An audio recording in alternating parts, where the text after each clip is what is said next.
everybody, it's Matty Guido here. Welcome to the Health Couch. Today we're going to talk about lifestyle changes in the home. And nobody better than to be my first guest, but my wife, Star.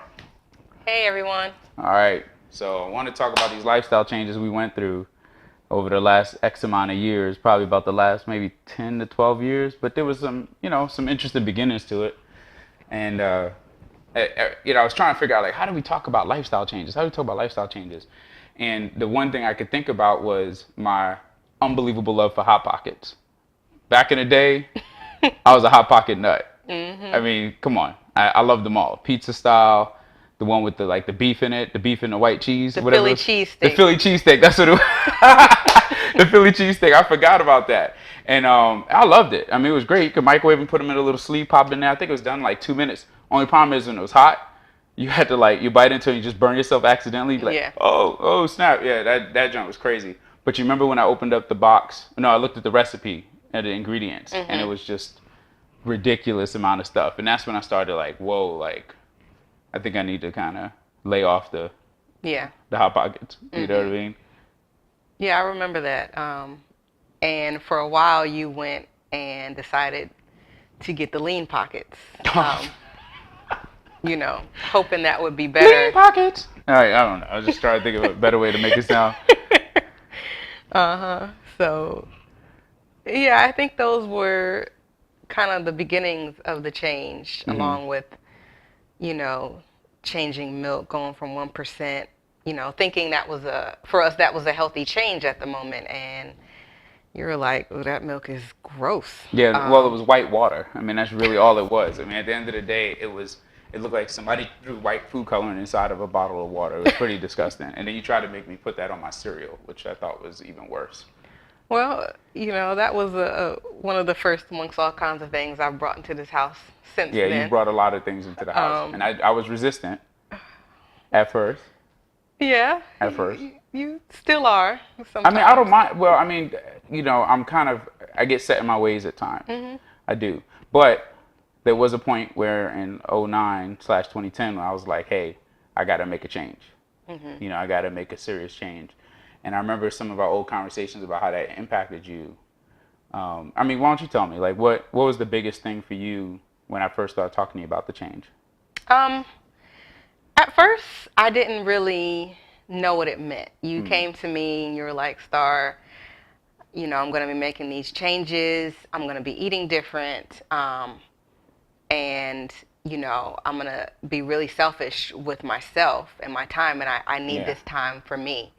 And I'm giving you a heads up. That's a good point about the selfishness. That was pretty important to me for you to come and give me a heads up. So I knew what I was getting into. And even though I didn't really understand what that meant, I had an idea. So when we got to it, I was like, oh, this is what he meant.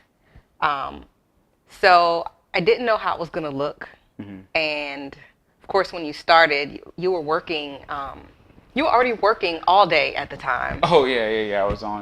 I was doing a lot of day shift stuff and then some night shift stuff or whatever, just eating up a lot of time. And what was the main thing, if you remember? I love my cabbage soup. That was a big thing for me. I hated making the cabbage soup. Y'all, listen, let me tell y'all. I had this thing. It was I found this fat burning soup diet thing or whatever. And I just was like, hey, babe, could you make this for me? And I probably ate it for 6 months straight. Oh, man. Or whatever. And you'd always be like, you should have some too. And I'm like, I have But it was good though. Well, it was not tasty. I'm sorry. What? It really wasn't that good. I thought it was phenomenal. You psych yourself up at the time. Right. And, you add a few more seasonings and hope for the best. But at the time, it was what was needed. That's true. Just a reset. Yeah, it was. And I think the part that I was more concerned with was just, not being overweight, but I also wanted to figure out how I wanted to do the diet, right? I was like, well, what do I do? And I just looked for any fad diet whatsoever to kind of help me figure that out. And I was concerned about the house. I mean, at the end of the day, you were trying to figure out what to cook for me too. And that was the other thing that was easy because you couldn't really figure out what to do. And I wasn't cooking as much at the time because of my schedule. I like to cook, but my schedule was not allowing me to do it. At that time, we were, I was still making like chicken With some Alfredo, good stuff though. my casseroles, Yeah. Yeah, you can peach make cobbler. you can make a casserole. Like that's the thing about the casseroles. You was making like these. I mean, you was making casseroles like crazy, and that cobbler was really, really good. Oh, Really good. I kind of miss the Yeah, I kind of casseroles. missed that too. But I think for us, the most important thing was that you were supportive in the process Hmm. because I didn't know what I wanted to do. All you knew was, hey, I'm just going to be there for him while he tries to go ahead and lose weight and try to get right for the family. One of my favorite things about that whole process was that even though I didn't push you, you decided to join along about 6, 7 months into it. Hmm. And I thought that was cool. And then you kind of communicated that with me as well. It's like around the time I think I fractured my ankle trying to like be Michael Jordan or whatever. And it was around the time you got more serious into losing your own weight and making your own diet changes and stuff. Because, I didn't try to push it on you. No, you didn't. After our youngest was born, Yeah. and I watched you for a while, and I was like, okay, he's doing it. Yeah. It's probably time that I join. And so I knew I couldn't really do it myself. You had your routine going. You were working out at night. You were eating this cabbage soup. And Cabbage soup again. I was like, what am I going to do? Yeah, And yeah. thankfully, a friend of mine and I had babies at the same time, and we both decided we're going to go to YMCA. Oh, that's right. That's right. You did the YMCA for a little while. And we Yeah. worked out hard, and we started, cutting out the carbs and stuff like that. Doing those classes, the ones I couldn't keep up with. Yeah, those classes were tough, I couldn't stand those things. but they pushed you, and Right. you've seen how far you could really go. But I think that what was really difficult as far as in the household is the changes, like your personality was changing. Oh, yeah. That's a good And point. that was extremely difficult for me because the husband that I married was no more. And not just because half your body was gone, but your mindset was different. Yeah. And at the time it seemed unfair. Really? Because I was like, this is not who I married. This is not Unfair? I don't this think is you ever not said my that. Unfair. this is not my husband. Yeah. And I don't want this guy. And because your personality had changed to very serious, but you were very focused. And even this is how you are at work. If you're really focused, you're just one tracked. Right. And you weren't fun loving and Yeah, I stopped the joke. And I had several friends that were like, oh, well, you're not the same. I mean, you were cool, but you weren't the same. And then for you, you're right. I wasn't the same Matt. And I think it was because I was trying to run away from being whatever it was that made me who I was. Not saying I didn't want to be like fun and loving and joking or whatever, but it was just I had to focus. Yeah. But I didn't think about the fact that like it was unfair, and which is true. I mean, you say I do to somebody, and then that person is like not the same. Yeah. 6 years later, and that's at the time 6 years later, and so that has its impact. Now, I mean, it all worked out, and it was for the better of our relationship, for the better of yourself, for your work, and for everything around you.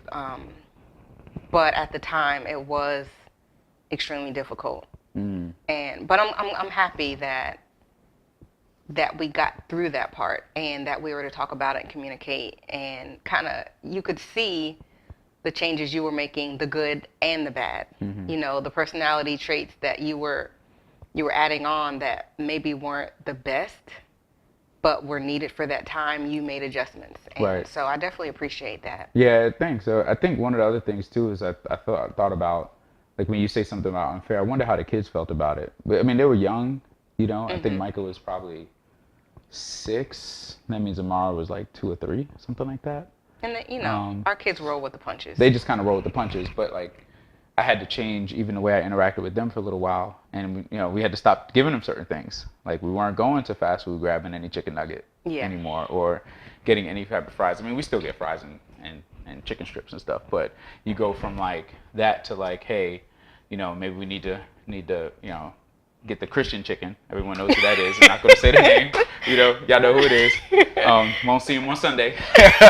But like, it just, that was tough because, even though they were young, we were making them eat like the raw broccoli and the carrots and the and hummus, and they kind of went along with it. You're right. I mean, as they've gotten older, of course, it's been a struggle. But who doesn't struggle with trying to make sure that their kids eat the right things? But I think all in all, it's been a good change. It was. I mean, think about remember my 5Ks.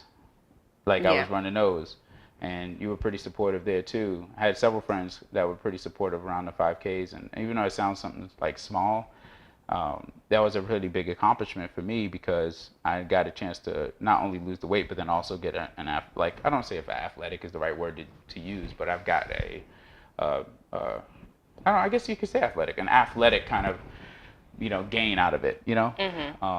But the example to the family, to me, to the kids, you running the race and passing the finish line and right, looking like maybe you should have stopped. I look like death. I mean, let's be real for a second. But you made it. Oh yeah, I mean you made it, and so that is an accomplishment in itself. There are so many people out there who, think you have to run once you get to the right size. You were still well overweight your first 5K, and you ran it, and you hurt your leg in the mist, and you kept going. Oh, that's right. Yeah, you were. Messed my calf up or something. That's right. I forgot about that. Yeah, it was crazy. But then the thing about it is, with all of these changes we went through, we were pretty supportive. That's number one. Number two, we adapted. I mean, we didn't know a lot of things. You remember the first time we had found out about quinoa? Quinoa. We go in the grocery store, and this guy is scooping out this little grainy stuff, and we're like, "What is this quinoa, or whatever?" And he's like, "That's quinoa," and we're like, "Oh, that's not even pronounced. That's not even spelled right." Or whatever. We both look kind of stupid, but we didn't know. Yeah. We didn't know. Now we eat quinoa all the time, or whatever. Well, I eat more quinoa than you do. But one other lifestyle change we haven't really discussed even before today is some of your own lifestyle changes you've had to make because of your dietary restrictions. I mean, that's been interesting. Yeah, not having dairy and gluten. Right. And at this point, grain has been a lot, but it's taught me how to cook in creative ways. And so that's one thing I can usually share with other people. There's so many ways to cook. There's so many foods that have been made, and so the earth is so full of it. So there's so many things you can do, and that's something I like to play around with. What can I make from this? Or I really want French fries, but how can I make it a different way? Right. And that has its own challenges too, because for me, my lifestyle changes were more still around health, but they were around losing weight and trying to get a 6-pack or something like that. But then in your cases, it had to do with allergic-based or allergy-based kind of scenarios where you've had, of course, the dairy and the citric acid, and then you pile on the grain issue, you had the gluten issue, and we have certain now oils, the vegetable oil issue, or really soybean oil. And so it's like those also have its own sets of challenges, especially going out to eat or going out with friends or going out with the family.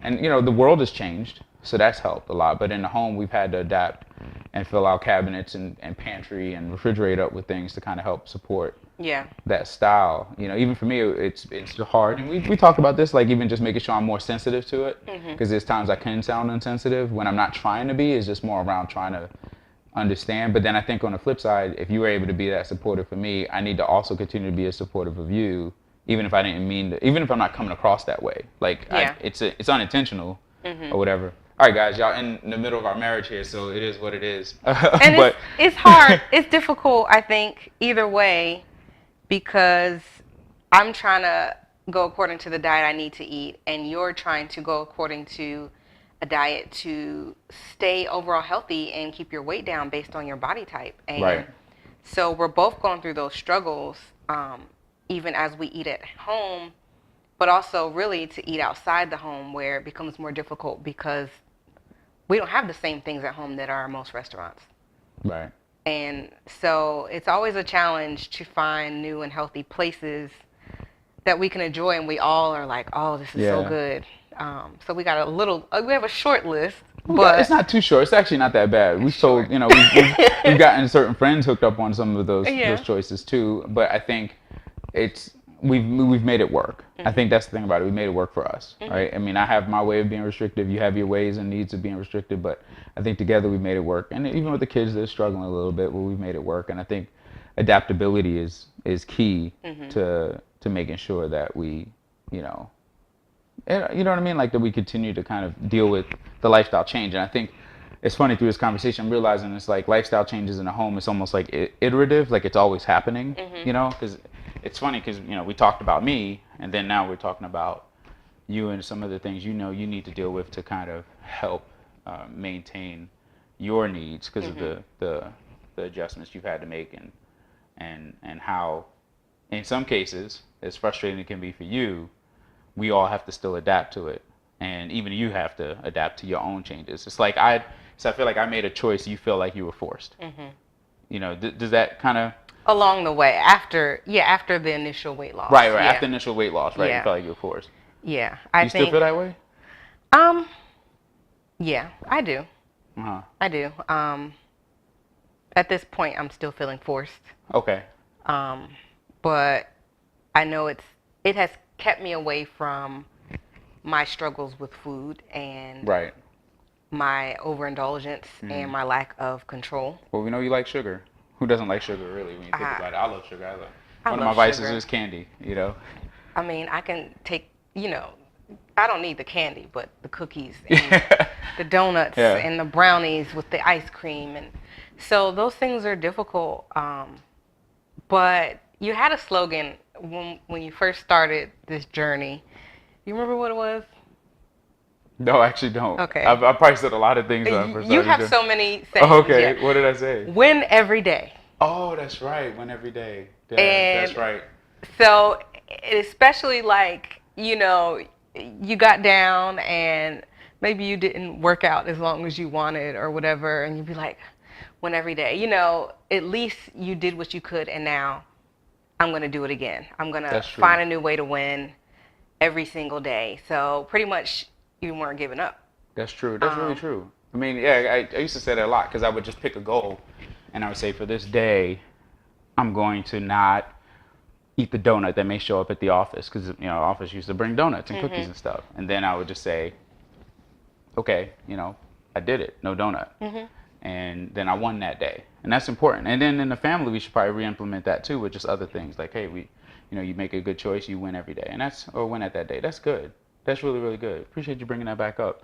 I win every day I don't eat sweets. That's funny.